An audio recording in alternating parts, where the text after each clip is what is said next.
For me, comics are all about the pictures. That is, until I tried out Marvel's audiobook selection on Audible. These adaptations of classic Marvel stories are complete with music and sound effects that make you feel like you're in the movies. Perfect for your daily commute or trips with the kids. Get a free trial at comicsaredope.com/audible. That's comicsaredope.com/audible. Welcome back to Comics Are Dope, the podcast. I'm your host, bjkicks, and it's recently come to my attention that I record 2 episode intros every time.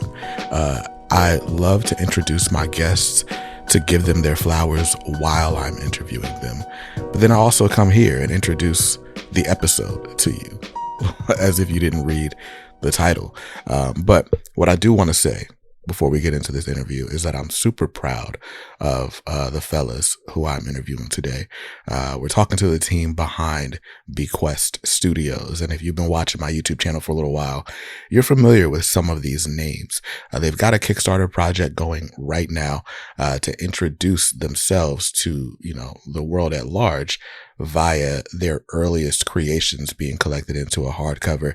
If that is something that you are interested in, first of all the characters are dope. I won't pick favorites just because I love them all.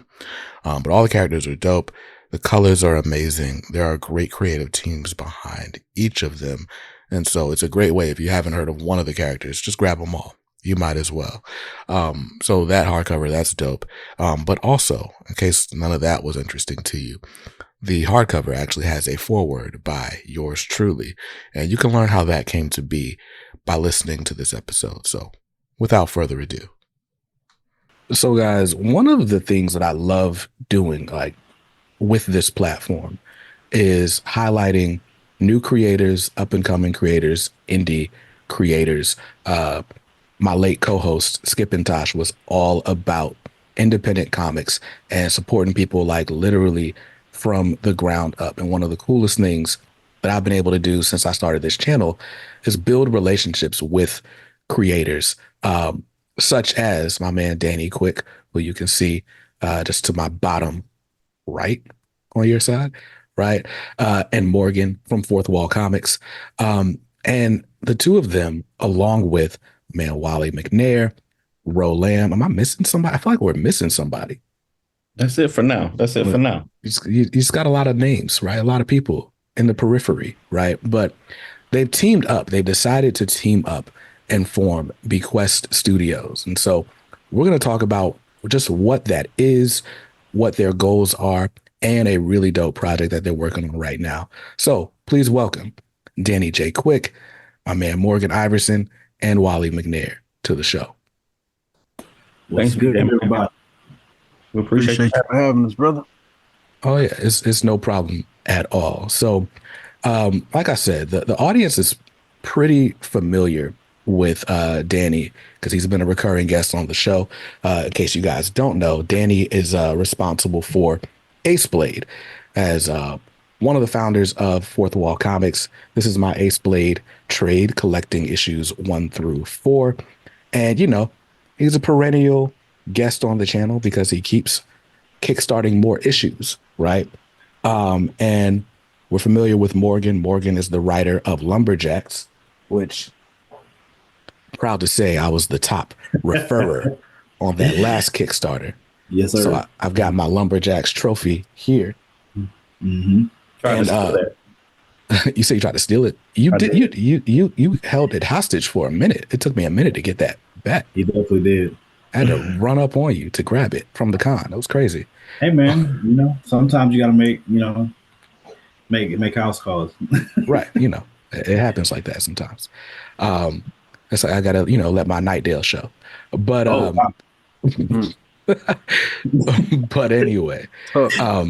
And then you guys may be familiar with the work of Wolly McNair. If you guys watched my recap of North Carolina Comic-Con, you saw his artwork there.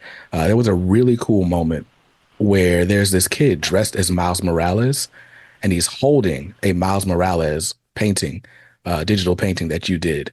And I was like, yo, that's awesome. I had to send a screenshot like, yo, this is amazing. Yeah, appreciate that too. Yeah, it's no problem at all. So we'll start with Wally. Wally, can you tell us just a little bit about yourself and the work that you've been doing?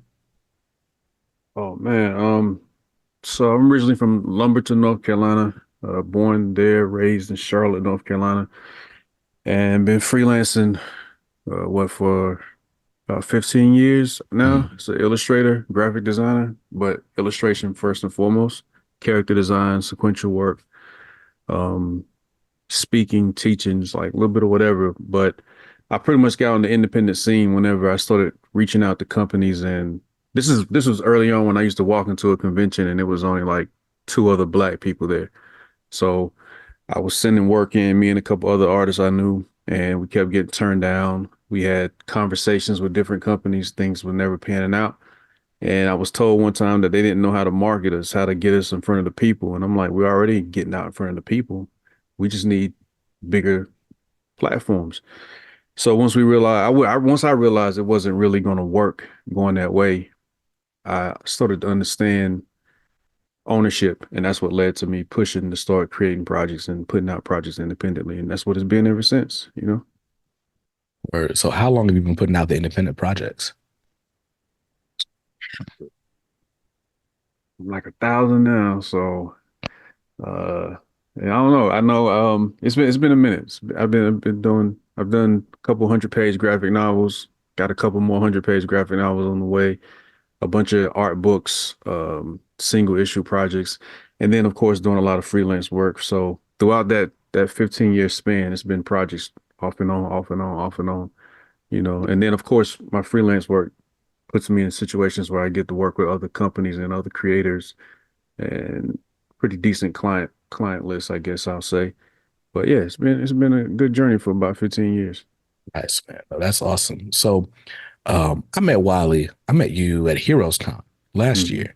Hmm. Um, and like I said, it's been cool getting to know the fourth wall guys. And so usually when I'm at a con that they're at, that's where I'm going to set up shop. So if you want to come do a comics or dope meetup, find the fourth wall table, I'm probably there, or at the very least, my stuff is there, right?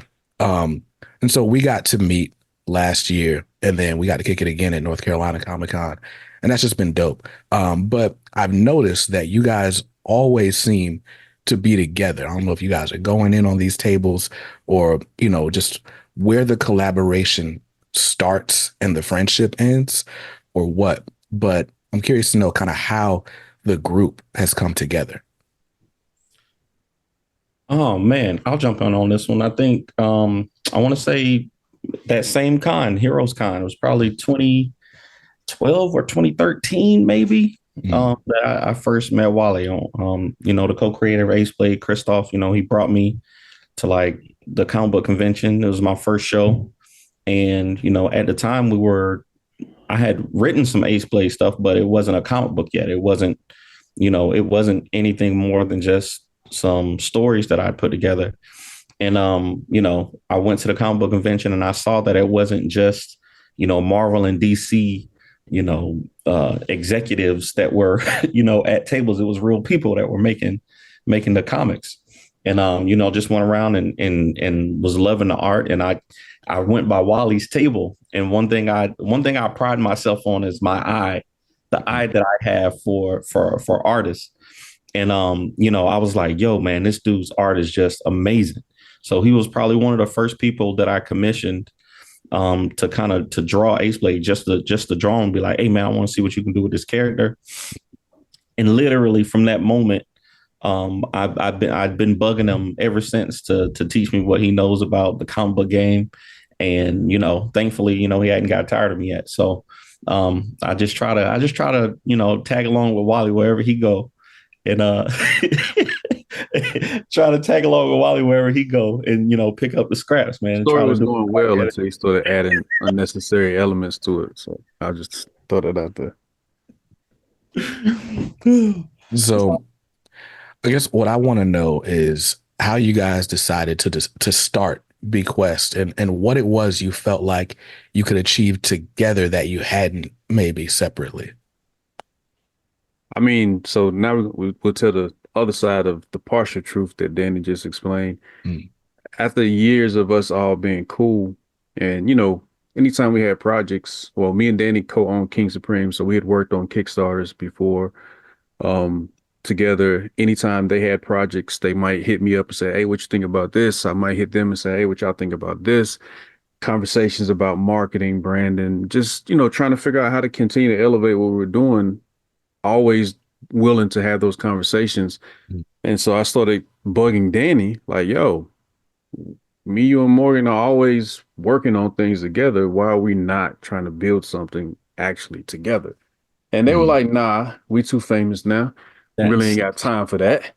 We're going to keep doing what we do. We'll get back to you later. You know what I'm saying? So after a while, they finally was like, yo, you know what? We could do this unified thing. It might could be kind of cool. So, that's when those conversations started really getting serious. Got you. So Morgan, what's the vision for Bequest?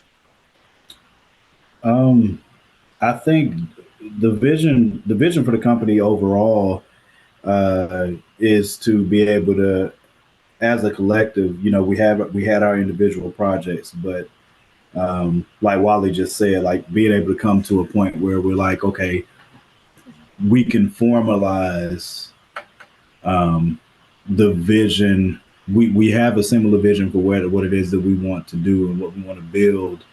And at this point, I mean, I think the biggest goal is to be able to build a legacy, especially as Black men and Black fathers, just fathers in general. You know what I'm saying? Being able to build a legacy, being able to build a business, and leave something to the next generation, especially your children, especially your family. And since we already believe in building each other up, and we had been doing that for years, like once the conversation started to kind of formalize about, okay, when we were trying to go through, all right, what is our vision? What's our tagline? Like what is our goal? That's when the name Bequest came up, because it means legacy. It means to, bequeath something to pass down, to keep in lineage. So I think our biggest goal is to be able to, one, birth this company that we can hand down to the next generation, not just in a successful business, but especially in inspiration. I would say, I know one of the big things for me is the inspirational part of it, being that we can build this legacy and we can build this business, but we can be an inspiration that is never too late for you to formalize with people that you trust and that you love. It's never too late for you to build that business that you've had ticking in your head. It's never too late to tell those stories that have been in your head or your heart for all this time. So I think we want to be able to be that type of inspiration for other people, not just in the stories that we tell, but in the direction and in the way that we lead with the stories that we tell, with the business that we build, and with the legacy that we leave with one another and for our families. Got you, man. So as you're talking, right, the idea for Bequest kind of reminds me of two things, right? I guess most recently we had Ghost Machine just popped up as a sort of imprint over at Image, but it's a sort of new wave of creator-owned comics from a bunch of writers and artists that we know, mostly from DC, but DC, Marvel, all over. And their claim is, hey, this is going to be the first fully creator-owned, fully shared universe of characters. And so they just put out a sampler with, a few pages of like each story that they're trying to tell in the next couple of years. And it's pretty dope. They got some superhero stuff, some family stuff, there's horror stuff. So that's one thing that this sort of reminds me of. And then the other is Milestone. And ironically, today is Dwayne McDuffie's birthday. He would be 62 today if he were still alive. And it's not lost on me, just kind of the significance of the legacy he left behind. And, the Milestone company, kind of still lives in a different form now. Those characters are still out there, but I've been watching these tributes sort of pour in all day from people who are like, oh, I know superheroes exist because I watched Static Shock, or Dwayne McDuffie talked to me at a convention, and now, you know, my whole life's changed because I went to art school. Like, there's stuff like that, right? So when you talk about this inspiration that you're able to pass down or bequeath to your legacy, right? Like that's dope. That's awesome. Yeah, I mean, I think, and we've had numerous conversations actually, especially, Wally has such a depth of knowledge of the industry and of the formalization of different groups, and the two that he's talked to us a lot about, especially as far as structure, as we try to build. I don't even want to use the word because Danny's going to use it, but to build the foundation of the company using Wu-Tang and Milestone. You know what I mean? Like using the way that they structured their business, using the way that it was profit sharing, using the way that, you know what I'm saying, their goals, you know, even though you have your own individual line that you're working with, we can still do that as a group and feed the collective. You know what I'm saying? So Right. We've had multiple conversations about that as well. That's ironic because that's exactly why I wore the Wu-Tang shirt. I didn't know that was y'all's conversation, but I'm wearing a Wu-Tang shirt because that's what this reminds me of. Like, y'all each have individual careers going on already. I don't know, you know, which one of y'all is now the RZA, but I think it's really dope that you guys have Wally's RZA. Yeah, definitely. He looks like the original article, so he's definitely original. Zigzag, rule of zigzag.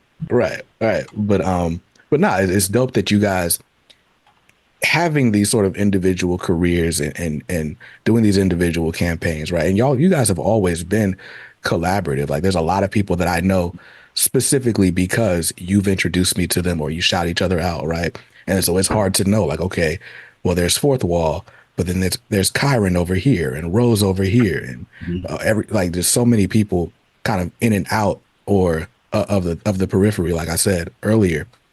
So you guys have always been collaborative, but for you guys to be able to say, all right, no ego, like this is not, let me raise 1,000 more than he did. Like, let's pull this together and try to build something that can be bigger than any of us individually and ultimately bigger than even us as a collective as it lives on. Right. Yeah, that was definitely a centerpiece of it for me personally. Even with going to row, like watching everybody do what they did, regardless of whether they had somebody there or not. You know what I mean? Like understanding that everybody was willing to push and fight for what they believed in. But definitely, you know, for me, I'm always saying nobody's bigger than the program, and that's just to say the legacy that we're talking about building. Like, I hope it surpasses any of our individual names, any of our whatever efforts. Like, it just becomes something that becomes legendary within itself and inspires others in ways that we may never even realize, you know what I mean? Because it's not about the credentials for everything that you do. Sometimes it's just about that impact and, you know, what it can change. So yeah, like, you know, it's an interesting journey trying to do it, but looking at Milestone, looking at Wu-Tang, even looking at Image when they first got started, looking at Organized Noise with Outkast and Goody Mob and the Dungeon Family, like, you know, looking at these different, even Master P and what his movement was, you know, those are the things, that's the cloth that I came from. So that's what made it scream to me like, man, this would be the move. We just got to learn from the past mistakes of others and try to do better, you know what I'm saying? And learn from the successes of others and try to do better. You know what I mean? So. Got you. Okay. So we've talked a lot about like just sort of legacy and what the company means just on like a symbolic point, right?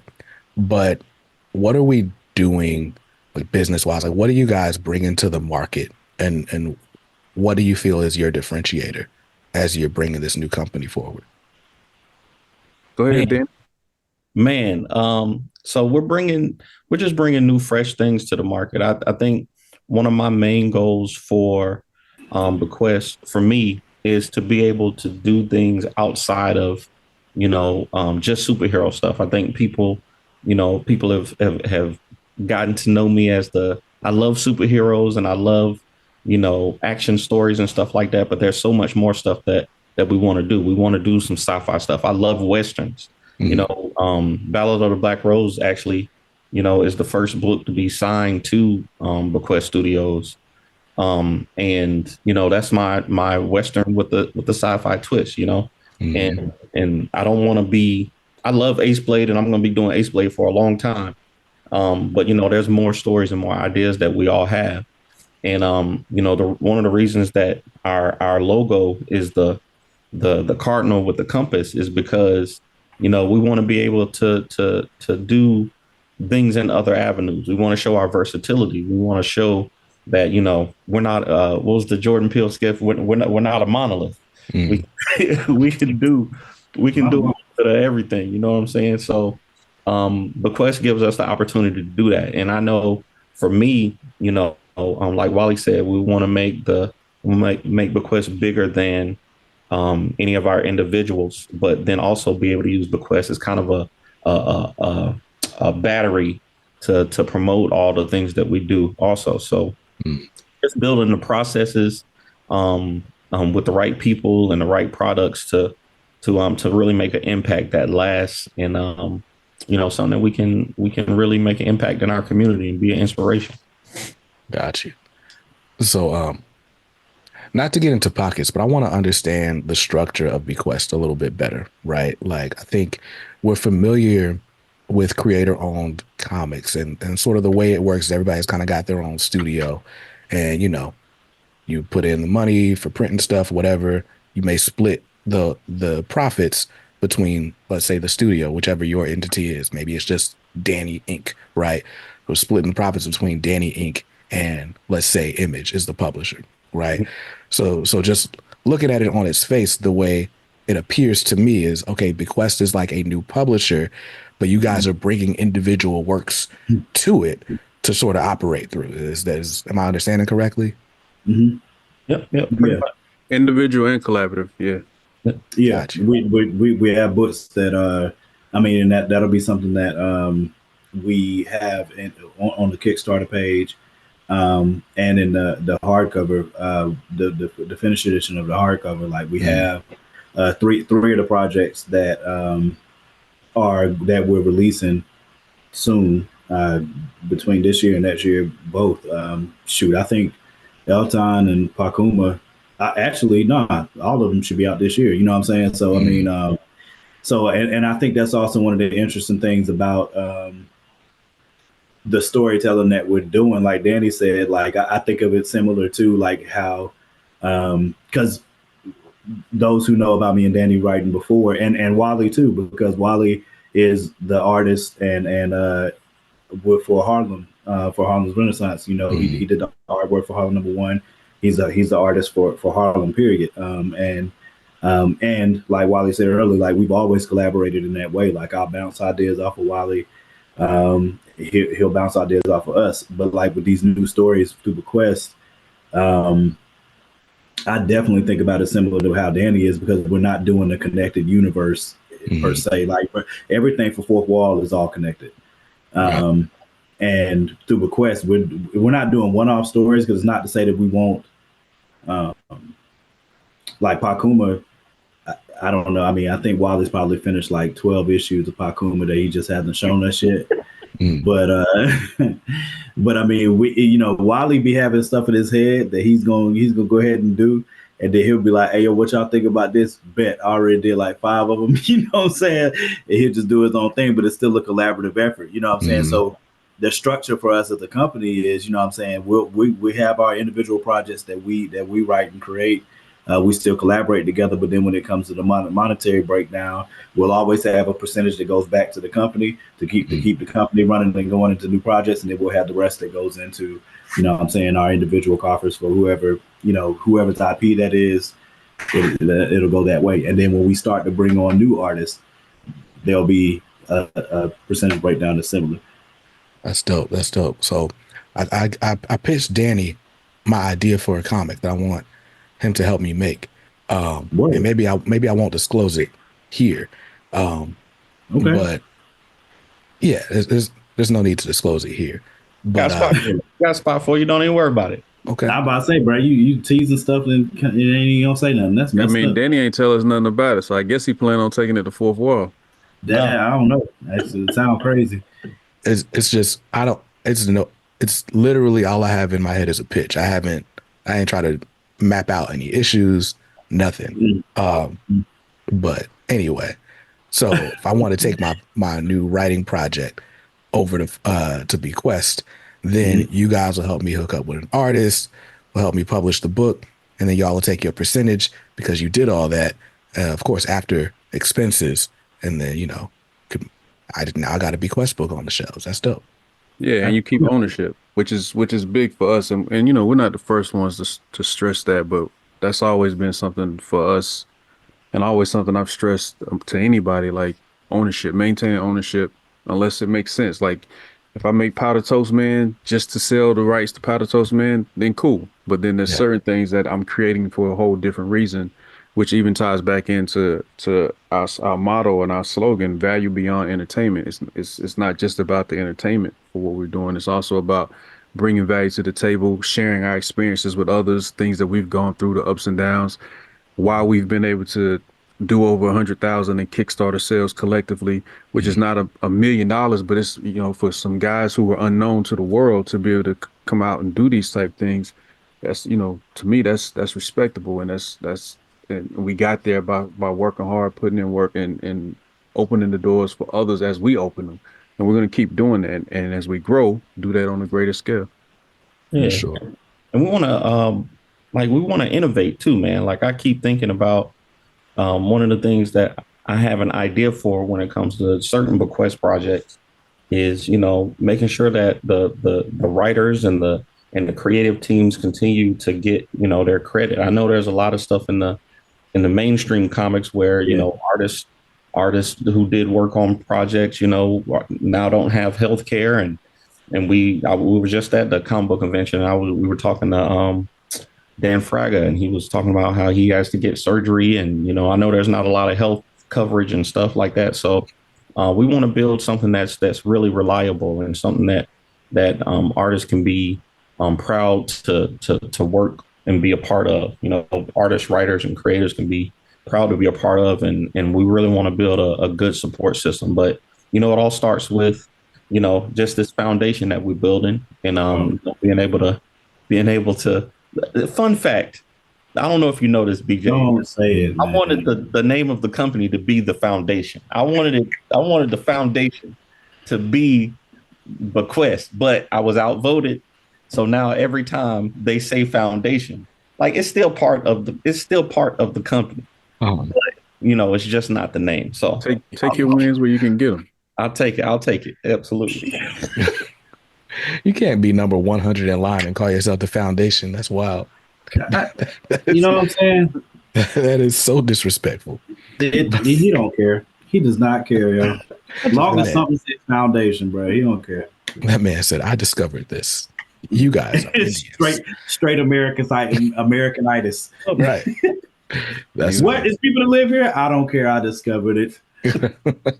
So we talked a lot a the I don't even want to use the word foundation now. See, right? So you understand our hesitation now, right? See, right. I just get a little pride every time it comes up. Listen, he's already the most famous TikToker I know. Now he wants to just create stuff, but we've talked a lot about the sort of the beginnings that you guys want to build, the legacy you want to leave, right? But it all starts with this project that you're promoting, right? The Bequest Studios hardcover. Tell me a bit about that, Danny. What is it, and why is it so important to start with this? Man, I think it's so the hardcover. Well, I didn't know it was all pulling out our prototypes out here. Let me pull one out too. So the Bequest. I'm trying to be special now. This for me and Ro. We pulling up for me and Ro. The limited edition hardcover. We just honestly, I'll be honest with you, we decided that we wanted to make something that was impactful, something that really symbolized us coming together, and something just super dope that people can hold on to for a long time. So we decided to bring together our number one issues. We got Ace Blade number one, Lumberjacks number one, King Supreme, Harlem, and Scarlet Ranger number one, all in here. And we got essays from us and the previews for a couple of the first projects to expect from Bequest. So all in this hardcover. They're only going to be printed through this Kickstarter. So this is the only opportunity people will be able to get them and kind of get in right here at the foundation of this new company. And I just thought we just think that it's very important to get started. I had a I don't know if I should say this, but I had another creator who kind of made me upset a couple of weeks ago. We were at a show, and I told him, I shared the good news, and I was like, Ballad of the Black Rose signed a 7-book deal with Bequest, and he kind of laughed. He laughed at me and was like, "But that's your company. What? Like, it's." He kind of minimized it for me. It really made me upset. And I was like, Todd McFarlane did. That's what Todd McFarlane did. That's what, that's how all that's of these. That's what Nipsey Hussle did. That's what the Wu-Tang members. I told Danny that's a moment of education. You sit down and have a conversation and enlighten someone as to why it makes sense. You know what I mean? For sure. You sign yourself to a deal for one. When somebody does come along and see the value, well, hey, I'm already locked up, so now you got to buy my rights off of this company, because a company is an entity, right? Yeah, but you might own that company, but it's not you. Right. So, that's how you leave a legacy, just to educate people business wise. There's a reason for you to protect yourself that way. For sure. My bad. I mean to step on your story, but yeah, they hurt your feelings. So it hurt my feelings. I got mad about that. I don't usually get upset, but I just know that when stuff like that happens, it's like Wally said, I could have taken it as an opportunity to educate them. And that's kind of what we want to do, because we really didn't have a lot of, industry mentors, I'll say. We didn't have people in the industry who came and said, hey, this is how you do this thing. We learned everything that we learned ourselves, and we shared with each other. So now that we are, coming together and using our 10, 15 years of knowledge, and now that we do have some industry, mentors who can kind of help us along, it's definitely a great turning point for us. That's dope. Yeah, I think, being in this sort of comics media space for the time I've been in it, this is year 3. We just crossed 10,000 subscribers. I'm gonna pat myself on the back for a second. Right. Thank you. I appreciate that. Bro. But not just being here for as long as I've been here, right? Sort of the super indie world of comics, like the real grassroots Kickstarter, convention hopping, like that side of the industry we don't hear from a lot. We don't necessarily see a lot as comic fans, but it's so important, the work that you guys do. But I think it's easy to sort of dismiss a lot of, what creators like yourselves do, because it's like, oh, well, it's print on demand, or it's like, they're selling out the trunk, or whatever, right? I think it makes such an awesome statement to come out the gate with a hardcover. It's like you said, it's like, no, this is worthy of the shelf. This isn't something somebody just handed to me, or it was like, oh, here's a QR code, check me out, maybe. Like, nah, like this was worthy of collecting. This is worthy of premium treatment. This is gonna go on the shelf right next to Batman and, before Catwoman, I guess, alphabetically, right? Like, right. Absolutely, yeah, right. I think that's one of the things that the book's going to be numbered. Mm-hmm. I think of it as I don't want to say coronation because it sounds forward, but it's a celebration to me of the success that, again, man, a lot of these things, what I'm saying, if you're going to try to build a business and be serious about what you believe that you can achieve, what I'm saying, that you have to be able to set your own vision. If you can't see the vision and you can't see where you believe it can go, then nobody else is going to see it either. You know what I'm saying? And to me, this is it's a celebration of what we've already done, but it's also an announcement of where we're going. You know what I'm saying? That's why we have the previews of the first 3 that we're going to drop, and they look. You know, again, I always try to think from a consumer's mindset. You know what I'm saying? Especially because I'm the most new to comics and like into this space. You know what I'm saying? Whereas my partners, you know what I'm saying, grew up with it and stuff like that. So I can look at things from a lens of somebody that's from outside of the community and be like, would I be interested in this if I was not in the comics, if I was at this con, if I was at Barnes and Nobles and I saw this book, if I was at, you know, whatever, you know what I'm saying, what would draw my eyes into it, you know what I'm saying? So I really feel like Wally destroyed this cover, like destroyed the cover. Tarek, I think it's Tarek Holmes that colored it, right? Tariq, yeah. Yeah, Tariq Holmes did an amazing job on the colors, you know what I'm saying? And then we're all very proud of our #1 issues.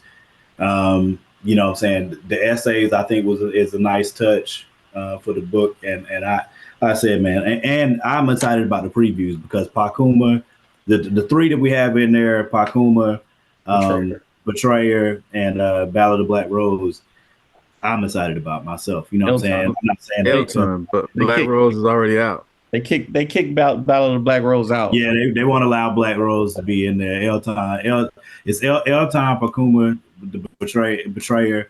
In Your Dreams will be my first title out through Bequest, but I keep getting outvoted. I tried to get Ballad of Black Rose in there. I tried to name it the Foundation. I keep getting outvoted. I don't know what's up. I feel like it's a conspiracy afoot. Part of a democracy, sir. You know what I'm saying? That's what we're a republic. If you entertain clown situations, you become part of the circus. Yeah, bro, ain't no MAGA over here. Okay. So still so the I'm not gonna say what I was gonna say. Your channel, BJ. You can say whatever you want to say. Hey, bro, it's your show, bro. You do what you want to. I'm trying to say this. Can I say this though? Comics. Go ahead. I agree with you though, BJ. Like for right before COVID, I was close with a friend. We were working on something. He had got funding to try to do a documentary that would. I've always had this dream of doing a documentary that would show what creators go through to just prepare for a show. Yeah. Like just the process of getting into a show, setting up a table, prepping product for that show, for that event, for whatever you have to do that year, that whatever that you have going on, so that people can see the back end. Because I started to understand clearly a lot of times people just don't know. And when you don't know what it takes for something to exist, it's rarely valued the same, because, you know, it might take someone weeks and weeks and months to create something and it's consumed in seconds, literally. Right. Yeah. You know, but when you see the process and where things come from, it gives a better perspective. And then COVID hit and that shut that whole process down. So, but I think, you know, that's where YouTube and that's where, you know, social media and things like that do come in to a certain degree to show people just what it takes and you know, after COVID, we've had a lot a surgence of people that have jumped into this world, whereas before, you know, it was very few of us. And it's a beautiful thing to see, especially those who really care about the art form and really care about creating something that's worthwhile, you know? Yeah, no, for sure. That's been one of the delights of me just kind of being in this space, right? I don't even know how Danny and I met. I don't know if you just popped up in the comments one day or what, but being able to sort of get a ground level view of what a truly independent comic creator goes through. I watched Danny open a store. Like I was at the grand opening. I've watched y'all set up for cons. I'm watching y'all, you know, hand to hand selling comics at conventions. And it's dope, one, to see the grind. My background is in independent music, so, you know, and music marketing. So it's like I'm very much familiar with, we got the creative process, like the studio is one thing, but now it's time to sell it. We got to go perform at this showcase. We got to do these dingy clubs and stuff. And the sort of convention circuit reminds me a lot of that sort of club circuit where you're doing 100, 200 cap venues before some agent discovers you. And now, you know, maybe you get like, you know, a radio promotion deal or something, you know. Anyway, the indies to the big leagues is just, it's a dope space. And I've enjoyed watching you guys up close, watching each campaign get bigger, watching Danny sweat. Like, I don't know if we're going to hit it this time. And it's it every time. Right. It's dope. But it's important, in my opinion. It's important that people see the process. It's important that people see that there's the avenue, right? So I was talking to somebody the other day, and I was just like comics as a career did not exist in my brain, right? Like I consumed comics a few times as a kid, and I liked to draw, but there was never once the thought like, oh, maybe I could do that one day, right? And now I'm meeting people and I know people on a regular basis. I'm talking to people every week that make comics for a living. And it's like, yo, like, that's crazy. I didn't even know that was a possibility. And for these people, it's the norm. And I want, you know, more of our kids, you know, I want my kids to be able to say, look, I can do whatever I want to do. If I want to draw pictures for a living, I can draw pictures. I can make beats. I can sing songs. I can be a lawyer, whatever it is, right? As opposed to us being sort of pigeonholed into, you know, rapper, athlete, or doctor, lawyer. And those are the only 4 professions we ever hear about, you know? So, yeah, that's a definite. Yeah, or some other route that is an unfortunate path to take, you know? And so, I think that's another part of the inspirational piece. Because I know I'm big on, and I've given Danny this credit before, like when I started writing comics, it was because, you know, Danny when he got back from Iraq, he wrote the origin novel for Ace Blade, and I love writing when I was little, but I used to get picked on when I was in school. So like when I was in middle school, like I had teachers that were following me for writing and stuff like that, but like the more I got picked on, I was like, hey, you gotta let something go, nigga. You can't be in school singing and writing and dancing and stuff like that. These niggas gonna destroy you out here, bro. You gotta let something go. You know what I'm saying? So I let the chorus go, I let the singing go. You know what I'm saying? I'm just a football player and I run track. Like, hey, chill out on all the rest of that. You know what I mean? And being later on in life, you know what I'm saying, 30, you know, you in your 30s or whatever, and then I saw Danny's book and I read it and I was like, yo, this is actually good. Like, this is good. I know this nigga. This is crazy. You know what I'm saying? It legitimately was that type of moment. I was like, and then when I read it, I was like, yo, do you mind looking at this? And then that's when Danny was like, yo, you want to help me create this universe? And I was like, no. You know what I'm saying? But like this entire thing came from that. You know what I'm saying? So if it can happen for me like that, and I'm in my 30s, it can happen for you like that in your 30s, 40s. It doesn't make a difference. You know what I'm saying? So, like I said, the other thing for like the young cats, because my situation was opposite of Morgan's. Like, I was fortunate. Ain't nobody pressed me about liking no comics or none of that. Like, the big homies was the big homies, but it was an opportunity. To me, it's also an opportunity. And I mean, today is very different because a lot of things that were not cool once upon a time is the coolest thing ever now. But you still got some cats who are afraid to come out of that shell and show that they have these other abilities and creative sides of them because they're not sure how to be taken. And so it's like still being able to be a voice for that, you know what I mean? To show the different avenues of what can be done and how it can be done, you know what I mean? From the social media aspect to the branding, to the marketing, to the creative side, the storytelling. And for me, I use a lot of it when I go and speak to younger cats about controlling narratives and just being owners of what your story is and not letting someone else tell your story or tell it in the wrong way. You know what I mean? So I think, you know, all that ties in. And then we just throw Danny out there because he got the crazy social media following. So we just let him plug the rest of it into the matrix and we keep going. Right.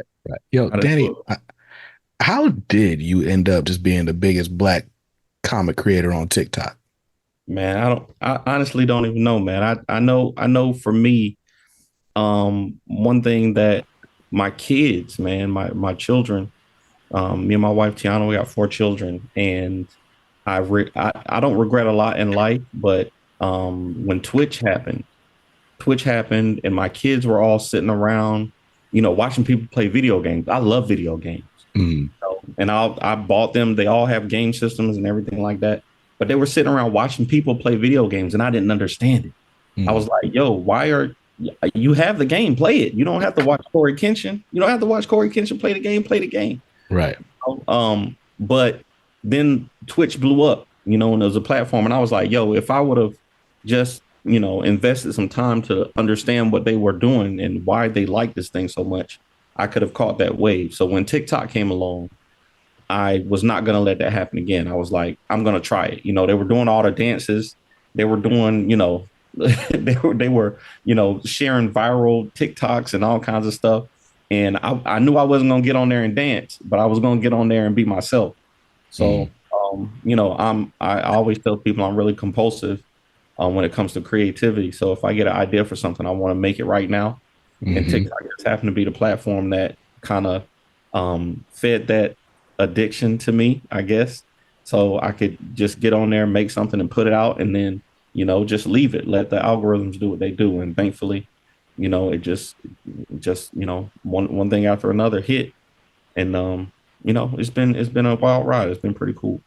And that's another important key to the four of us. Our differences are often our strengths, because I'm not big on the social media, being on camera all the time. Like, that's not my thing. That's not what I come from. I utilize it the ways that I'm comfortable, but Danny and Morgan utilize it in ways that I would never do. And that's a plus, because they can take certain things that we're working on to the people directly in formats that I might not even consider. You know what I mean? And so the four of us together, the different ideas, and sometimes we're not all on the same page, but when we talk through it, we get to see the other perspectives, and we figure out new ways and come up with new things to try and to do. So, it's a lot of things we're building on that will just continue to explore the multiple avenues. And, thankfully, Danny and Morgan don't mind shooting videos, and they don't mind putting on cowboy hats and, doing all these other things that I just don't have it in me to even try to do. You know what I mean? Right. Cowboy hat for you, Wally, if you ever feel like you want to do it, bro. We got one for you. And nothing wrong with being a cowboy, man. Black folks is good on that. I'm good on that. But I respect my brothers, because that's another element that's brought to the table. You know what I mean? So showing the strength and diversity and how you can utilize the different assets and the different abilities, Yeah, no, for sure. There's definitely things that what I admire about you, Danny, is, like you said, like, if you have an idea, you're going to go for it, like, immediately. Like, I remember that dude was like, yo, what if I opened up a comic book store, and then the next week had signed a lease and was building the shelving for the comic book store? And I was like, yo, like, you want to do some market research? We won't give you the backstory of that conversation. We'll just let the love for what Danny does impulsively stay out there. And that'll be the beautiful thing. I'm not going to say anything. BJ, when I tell you we had a fight, but we had feelings and words about that thing, man. But, I can imagine, because I would have told you not to do it. But, I wish I'm not going to say nothing. No, man. BJ, I know we're short on time, but man, I want to give you props too, man. I saw you just passed 10,000 subscribers on YouTube, man. These comics are dope. And you said it earlier. I don't remember when I started following you, but I know I was looking for somebody to tell me what comics were coming out. Just a place that I can go and see what books are coming out and what kind of things I like. And I know I like Milestone books. You were making Milestone content, and now you got Christopher Priest on your channel. You got an interview. I saw that. I don't know if you did it yet, but I know you got Larry Stroman and Todd Johnson coming on, the creators of Tribe. Like, it's crazy, man. I know you're a close personal friend with Dennis Cowan. You know what I'm saying? Like, it's crazy, man. So, shout out to you, man, and big props, man. Keep doing what you're doing. No, I appreciate it. But for all this is I'm trying to build a platform where other people can learn about comics. And if I can help connect, readers with books that they're going to love, like that's really what I'm doing it for. And it's a plus if I can help out my brothers, like it just hits different. When you can, help out your skin folks, as they say. Indeed. But nah, I appreciate it. I appreciate the love. I appreciate you guys coming on to the show to talk about just this new endeavor and what it means to you. I'm really excited about it. I'm gonna hit Danny after the fact. 'Cause I'm gonna try to write a foreword for this hardcover. I need to be a part of this somehow, right? Hey, maybe Let's go. maybe I Let's should do sketch it. something in the back or something. Let's But go. I'm all But, for that forward for sure. You Absolutely. gotta ask Danny nothing. Yeah, hey, we voted on everything. That has gone through. Where the Hey, road we got says 3 votes right here. We're good to go. yeah, it's three against a possible one. listen, man, I'm excited. I just made it to Hollywood. I feel like Jennifer Hudson out here. But nah, so but it really does mean a lot, like to watch you guys' journey, watch your friendship grow, watch your professional relationship grow. And ultimately, I'm excited to be here, at the ground level of what you guys are building right now. It's really dope. I'm gonna start saying that the ground Nice. level. Yeah, Definitely the yeah, I'm gonna find some other word too. Ground level work. So, look up some synonyms. but listen, man. So the Bequest hardcover is launching on Kickstarter. When does it go live on Kickstarter? February 22nd. Okay. At 1:30 p.m. Going at 1:30 p.m. Nice. Oh, it's gonna be 1:30 instead of 1? Eastern time. It'll be between 1 and 1:30. And how long is the campaign running? When is it ending? 30 days. 30 days. So But just know Danny's impulsive and he might press the button while everybody sleep at random. I almost pressed it the other day. I ain't gonna lie. I almost hit the button. It was just like, no, let me not do that. Now, Danny, literally no graphics on the page, but he was gonna hit it though. I know you guys like to do little bonuses and stuff for. Oh, I shouldn't say little. You guys like to do bonuses and stuff for people that pledge early. What's the first backer getting this time around? You know what? We might get your. Go ahead, Danny. I'm actually we were talking about, I was thinking about doing a graded Ace Blade #1 to somebody who backs in the first 24 hours or 48 hours, I think we were saying. So we got to finalize that, but thinking about giving a graded Ace Blade #1 or a Ace Blade comic to one of the early backers. So look out for that for sure. Dope. Well, look, by the time you guys are listening to this, watching this, the Bequest Studios hardcover, limited edition hardcover, exclusive to Kickstarter, is live now. So you can get yourself a copy. Let me spotlight my man Morgan because he is holding it up. I figured that was the right time to absolutely do the product placement. Absolutely. So that joint is dope. But yeah, so the hardcover is dope. Bequest Studios, Value Beyond Entertainment. The hardcover is live on Kickstarter now.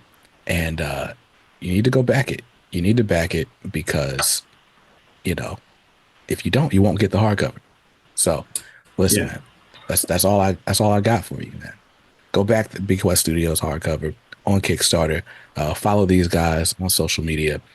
Even if Wally's not doing social media, follow him anyway. I'm out there. I just don't do videos about what I eat or put on cowboy hats and boots and I feel you. See, I don't do that either. On Square Dance and other. I just post artwork and an occasional word of hopeful inspiration. That's about it. Nice. Hey, Square Dance is not a bad idea, Danny. Hey, might have to do it.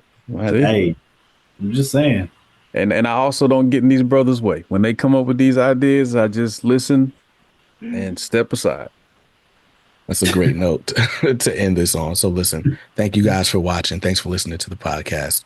I'll see you in another episode real soon. Till then, stay safe, stay awesome, and read something dope today. Peace.